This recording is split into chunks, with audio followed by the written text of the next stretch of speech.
ఇంట్లో పన్నీర్ ఎలా చేసుకోవాలో మనం బయట కొనుక్కుందాం మనం చేసుకుంటే చాలా బాగుంటుంది.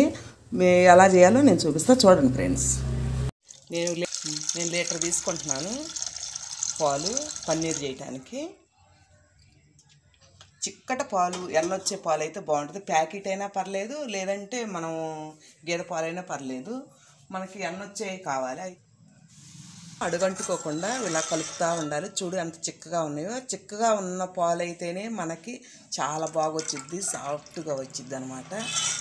మనకి పన్నీరు అనేది లేదు ప్యాకెట్ అయినా సరే ఎన్న వచ్చేది వెనక పక్క ఉండేది చూసుకోండి. ఎంత మనకి ఎన్న వచ్చిద్ది అన్నదని చెప్పి చూసుకొని తీసుకొని చేసుకోండి, చాలా బాగుంటుంది. కొత్తిమీర తరుగు, సన్నగా కట్ చేసుకున్న పచ్చిమిర్చి చూసి వేసుకోండి. అంత అవసరమే ఉండదు, కొంచెమే వేసుకోండి. మనకి ఈ ఒక పొంగు వచ్చేటప్పటికి మనం పెరుగు చూపిస్తా చూడండి ఫ్రెండ్స్. మీరు గడ్డ పెరుగు తీసుకోవాలి. చూడండి నేను ఎంత తీసుకున్నాను. మీరు కూడా నేను లీటర్ పాలలో తీసుకున్నాను. మీరు చూసి జాగ్రత్తగా తీసుకోండి. ఇప్పుడు ఒక్కసారి 2 స్పూన్లు వెనిగర్ వేస్తున్నా నేను. లేదు అనుకున్న వాళ్ళు నిమ్మరసమైన ఒక చెక్క నిమ్మరసమైనా పిండుకోవచ్చు. ఒకసారి మొత్తం కలుపుకుందాము.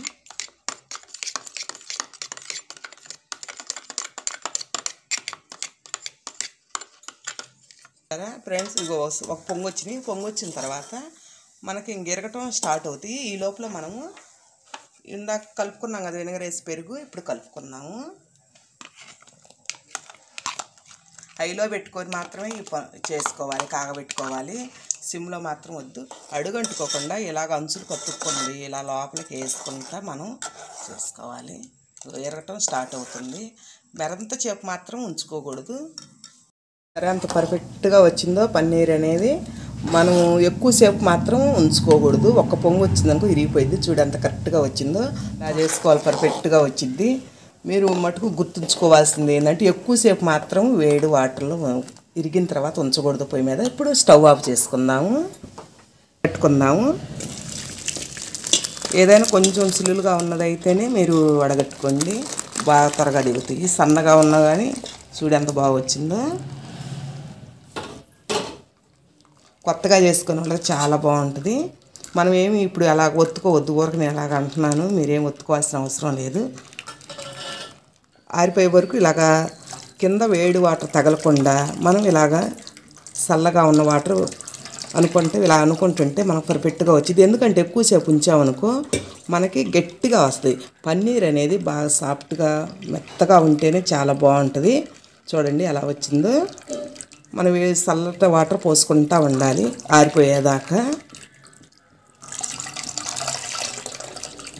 కింద వేడి వాటర్ మాత్రం తగలొద్దు.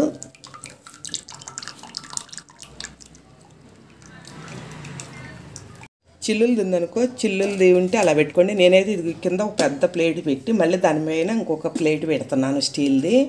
పెట్టుకొని ఇప్పుడు క్లాత్ వేసుకుందాము.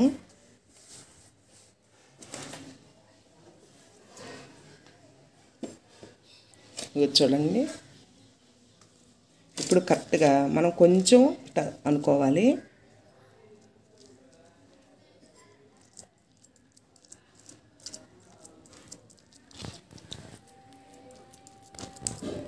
ఎందుకంటే కరెక్ట్గా ఉండటానికి ఇలాగ అంటున్నాను. తర్వాత మనము ఇప్పుడు మూసేద్దాము.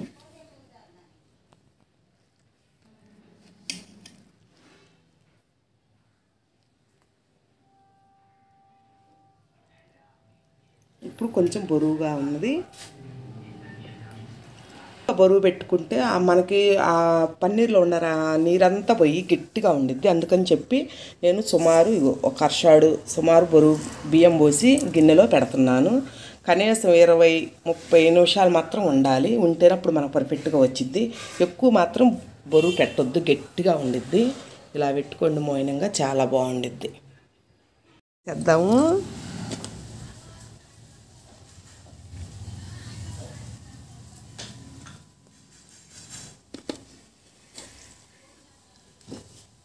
సారి ఇలాగ అనుకుందాము కరెక్ట్గా. చూసాడు ఎంత బాగా వచ్చిందో.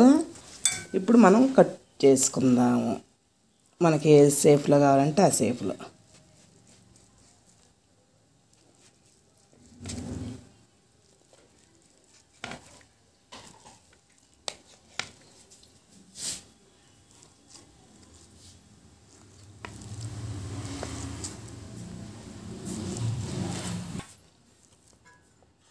చూడండి ఎంత మెత్తగా బాగా దూదులాగా ఎలాగ వచ్చినాయో, ఎంత పర్ఫెక్ట్గా వచ్చిందో. నచ్చిందా మీకు వీడియో? నచ్చితే లైక్ చేయండి. మీకు నచ్చుతుంది. చూడు ఎంత బాగున్నాయి. ఇలా కట్ చేసుకొని మనకి 15-20 రోజులు ఉంటాయి ఇలా మనం చేసుకున్నవి. ఫ్రిడ్జ్లో పెట్టుకొని ఎప్పుడు కావాలంటే అప్పుడు చేసుకోవచ్చు.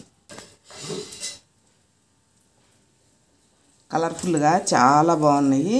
చేసుకోండి ఫ్రెండ్స్, మీకు చాలా నచ్చుతాయి. చూడు ఎంత కరెక్ట్గా వచ్చినాయో. ఏ షేప్లో కావాలంటే మనం ఆ షేప్లో కట్ చేసుకోవచ్చు.